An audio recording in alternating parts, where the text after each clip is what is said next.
Hey, salut à toutes et à tous, comment c'est que ça va bien? Aujourd'hui on se retrouve pour une nouvelle vidéo monogame tutoriel sur comment faire pour sérialiser du texte ou le désérialiser. Donc déjà, qu'est-ce que c'est que ça?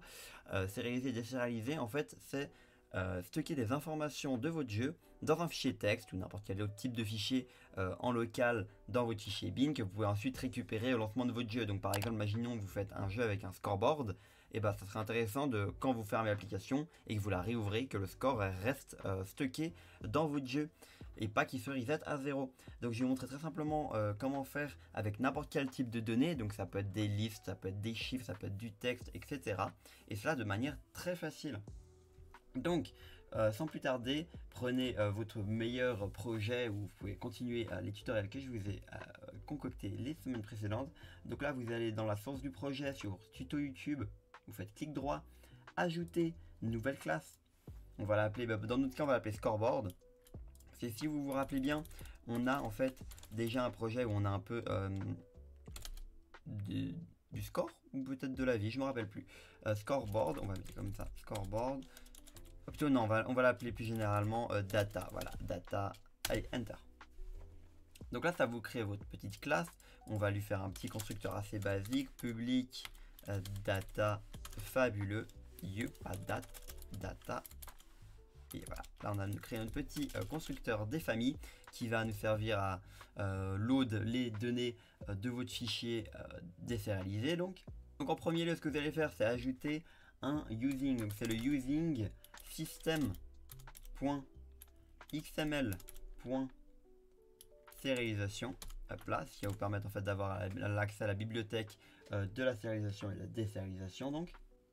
Et donc là, on peut direct commencer à attaquer les deux petites fonctions qu'on va utiliser. Donc la première, ça va être celle qui va permettre de sérialiser, donc stocker les données. Donc là, on va faire un public statique. Donc statique, ça va être pour pouvoir l'utiliser dans n'importe quelle classe. On pourra appeler cette fonction avec les paramètres souhaités pour enregistrer de n'importe où. Donc là, on va l'appeler serializer. J'ai de la peine à écrire ce truc-là. On va lui spécifier le type énumérateur T. Donc T, ça va nous permettre en fait un peu de spécifier le type. En fait, c'est vraiment pour spécifier type si vous voulez.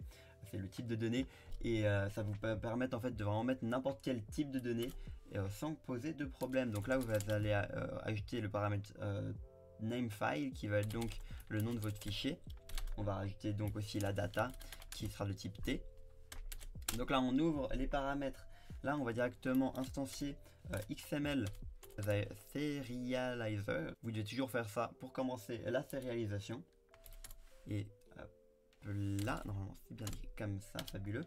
On va l'appeler serializer. Hop là est égal new XML serializer type of. Pardon, non, c'est faux ça. Hop. Et on va lui ajouter le data.getType qui va donc récupérer le type souhaité pour ne pas poser de problème. Donc là maintenant on va faire en sorte d'écrire à l'intérieur. Donc là ce qu'on va ouvrir c'est un stream writer qui, si jamais votre using system.io n'a pas été ajouté automatiquement en faisant le tab, vous l'ajoutez, c'est important, sinon vous ne pourrez pas écrire dans le fichier. Donc là vous faites streamwriter. Pardon, il faut instancier d'abord le truc. Streamwriter est égal à new streamwriter, vous connaissez la chanson, c'est toujours le même nom, et namefile, donc ça va être vous allez créer en fait le fichier namefile si jamais il n'existe pas encore, sinon on va mettre les datas dedans.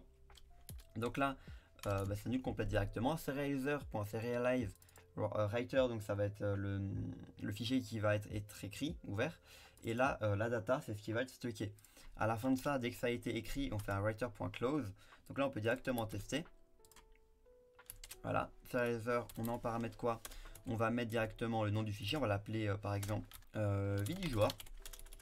On va quand même pas mettre d'espace, on va quand même se respecter. Vie du joueur, hop là. Donc on va stocker parce que en quittant le jeu, on veut toujours avoir la vie de stocker. Donc là, vous allez mettre votre variable int qui contient la vie du joueur. Donc pour mon cas, il me semble que je l'ai mis en global player hero peut-être. Hero.life, fabuleux. On va tester ça tout de suite. Donc là, on appuie sur F5. Il faut peut-être que j'appelle la data d'abord. Il faut peut-être que j'appelle la petite classe en premier lieu. Sinon, ça ne marchera pas. Évidemment, donc vous allez l'instancier dans votre fichier où vous pouvez l'utiliser. Donc vous allez, dans la plupart du cas, aller dans Game 1. On va créer un nouveau data. Donc data stockage, on va l'appeler, peu importe. Et on va évidemment pas oublier de l'instancier. Voilà, on l'instancie dans le constructeur. Peut-être pas dans le constructeur vu que le héros n'avait pas été créé au préalable. Stockage est égal à new data. Fabuleux. Donc là, on va lancer et on va aller vérifier tout de suite si cela fonctionne. Ok, maintenant on va aller voir directement dans le dossier bin. Donc vous allez faire un clic droit sur la source du fichier, vous allez faire ouvrir dans l'explorateur de fichiers et aller jusqu'à votre petit bin. Donc là vous avez bin, debug, net.6 et là normalement vous avez vue du joueur qui est juste ici. Bon, nous on n'a pas mis de type, mais on peut aller l'ouvrir avec peu importe, avec un fichier texte de base. Hop là, fabuleux. Donc là ça me l'a ouvert sur mon deuxième écran et là vous pouvez voir float 15 et si on va vérifier rapidement le joueur à combien on l'a instancié. Donc juste ici, vous pouvez voir player, il a combien? Il est bien à 15 de PV. C'est fabuleux. Ça marche bel et bien. Donc là, on a déjà pu stocker une donnée. Maintenant, peut-être qu'on veut la récupérer, ça peut être intéressant. En passant, on peut vérifier rapidement, mais enfin vérifier, je peux vous le lire, mais vous me rajoutez le petit point .txt à la fin et votre fichier aura donc le point .txt. Donc maintenant qu'on a ça, on aimerait bien récupérer la donnée en question. Donc, pour ce faire, on va créer une nouvelle fonction qui va être la désérialisation. Donc toujours statique t, parce qu'on veut récupérer n'importe quel type de données. Deserializer, peut-être comme ça qu'on l'écrit, oui, je pense. Et là, namefile, donc on va récupérer les données du fichier et on va retourner un type T. Donc le type T, ça va être la donnée, peu importe laquelle. Donc là, on va faire déjà une petite vérification que si le fichier n'existe pas, enfin existe, pardon, alors on va faire ça. Sinon, ça posera une erreur.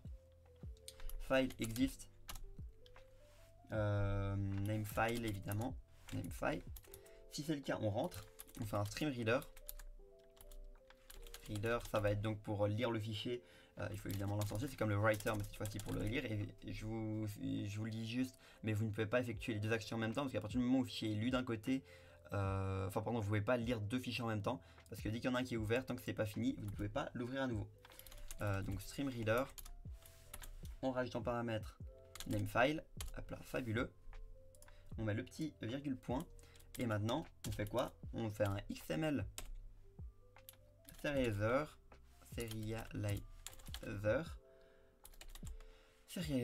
encore une fois, on va l'appeler.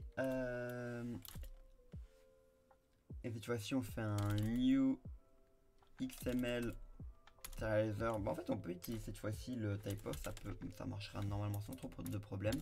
Donc voilà, ça va donc vérifier si jamais le type est bon. Et là, maintenant, ce qu'on va faire, c'est un data est égal, on spécifie en castant devant que la donnée est bien de type T, donc n'importe quoi. Et on nous renvoie la valeur de data, donc retourne data. On va faire un retourne default, au cas où ça ne trouve pas, mais il n'y a pas de théorie. En théorie, il n'y a aucune raison que ça rentre dedans. Ça devrait toujours passer ici quand on appellera cette fonction. Donc là maintenant, évidemment, fermez votre petite parenthèse, hein, faites pas que moi, la petite erreur. Donc là maintenant, ce qu'on va vérifier, c'est que cette donnée-là, on la récupère bel et bien. Maintenant, on va tester la fonction. Donc ce qu'on va faire, vu que les données, c'est toujours une liste de données, même si on n'a qu'une, vaut mieux mettre la liste, ça sera toujours plus polyvalent. Donc pour tester la fonction, on va directement créer une petite liste de int, qui va être donc la liste des PV, on va dire. Du coup, on va l'appeler live data. Voilà, live data est égal à list data. On va donc ici lui donner la valeur de deserialize, en n'oubliant pas de mettre que c'est un type list de int. On lui met en paramètre le nom du fichier, donc qu'on avait précédemment appelé ici. On va le mettre juste là entre parenthèses. Et on n'oublie pas de mettre le point toString dans un debug, ça va être mieux, on l'utilisera plus tard. Donc on met pas le point toString maintenant. Là, normalement, on récupère la data dans live data. Et on va maintenant le débugger. Debug.print live data. Yups. Et on va lui mettre le petit premier paramètre. Hop là. Yups. Mettre en minuscule parce que j'écris minuscule. Hop là. On n'oublie pas de mettre le virgule point. Et là, normalement, on doit récupérer 15 dans la base de données en dessous. Enfin, le terminal en dessous.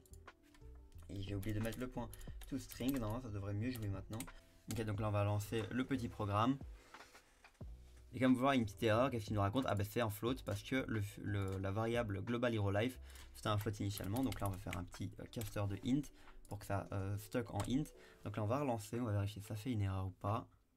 Qu'est-ce que ça nous dit? XML, int XML was not accepted. Ok. Donc là ce qu'on peut faire, le problème, c'est ce qu'est le tout dans une liste, et là je sais qu'il n'y aura pas de problème. Donc là on va créer une petite fonction private void save data. Save data en paramètre, on va lui mettre int, on va lui mettre quoi, int life. Allez, on va dire que ça va être pour seulement ce qui est la life, mais ça aurait pu être un scoreboard ou peu importe. Donc là maintenant ce qu'on fait, c'est life data.add de life, et on appelle quoi? On appelle la fonction qui était juste là, serialize. Yups, on prend ça, on la met juste ici, on remplace le paramètre qui est là par life, hop là, pardon, par live data, qu'on va donc appeler dans le constructeur juste ici en prenant le paramètre de global.HeroLife, en n'oubliant pas le petit caster, la petite parenthèse, et là normalement ça devrait marcher comme sur des roulettes en n'oubliant pas de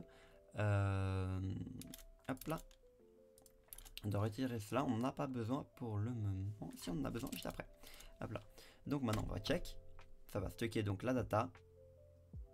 Ok, ça a bien stocké 15 apparemment, vu que ça nous l'a relis. En gros du coup ce que ça a fait, c'est qu'on a save la data, pardon, on a appelé save data, que j'ai appelé date mais c'est data. Hop là. Qu'on a donné en paramètre, on a donné quoi? On a donné les PV. Ça a ajouté à une liste dans un fichier de texte les PV. Donc on peut aller le vérifier directement en faisant le petit clic droit sur le répertoire source. Dans le bin, là normalement on devrait avoir le vie du joueur. Où est-ce que c'est? Vie du joueur, juste là, .txt. On ouvre le dans le .txt. Et là on a bien le int 15. Donc là imaginons, je modifiais et je mettais 32. Enfin 42 parce que quand même faut se respecter. Voilà, on a save, on va relancer. Et là, on va oublier le save data, vu qu'on veut juste relire la donnée. Donc là, on a le deserializer et on va lire le premier point. Donc on va check. Et donc là, on a bien le 42 qui a été lu depuis le fichier de texte. Donc si jamais je quittais l'application et que je reviens, bah, la donnée du jour là, et vous pouvez la récupérer. Donc par exemple, une position de joueur, des points de vie, un score. Vraiment, vous pouvez faire une multitude de choses. Le seul point faible, c'est que les joueurs peuvent aller directement le modifier eux-mêmes s'ils en ont connaissance. Voilà, j'espère que la vidéo vous aura plu. Si c'est le cas, n'hésitez pas à vous abonner, liker et partager la vidéo. On se retrouve très bientôt pour de nouvelles vidéos. Ciao, ciao!